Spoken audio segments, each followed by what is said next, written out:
Hello everyone, welcome to Indicus Insight. First of all, we are very sorry that we were inconsistent, but now onwards we are planning to make many videos so that it can benefit you. Moreover, in today's video we are going to talk about APSPA, that is the Armed Forces Special Power Act. Hope you will like it and subscribe our channel and please share. First of all, we will know what does the APSPA mean. In simple terms, APSPA gives armed forces the power to maintain public order in disturbed areas. They have the authority to prohibit a gathering of 5 or more persons in an area, can use force or even open fire after giving due warning if they feel a person is in contravention of the law. If reasonable suspicion exists, the army can also arrest a person without a warrant, enter or search a premises without a warrant, and ban the possession of firearms. Any person arrested or taken into custody may be handed over to the officer in charge of the nearest police station along with a report detailing the circumstances that led to the arrest. Okay, so now we will talk about who has the power to declare the APSPA. So the Ministry of Home Affairs would usually enforce this act where necessary, but there have been exceptions where the center decided to forego its power and leave the decision to the state governments. So now we will talk about what's the origin of APSPA. The act came into force in the context of increasing violence in the northeastern states decades ago, which the state governments found difficult to control.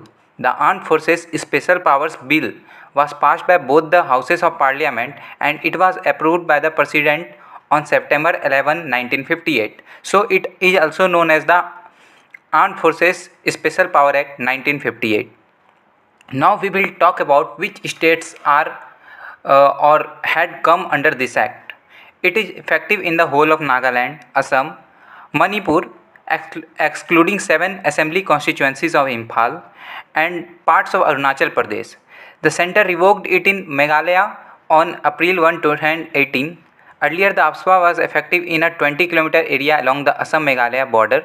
In Arunachal Pradesh, the impact of APSPA was reduced to 8 police stations instead of 16 police stations, and in Tirap, Longding and Changleng districts bordering Assam. Tripura withdrew the APSPA in 2015.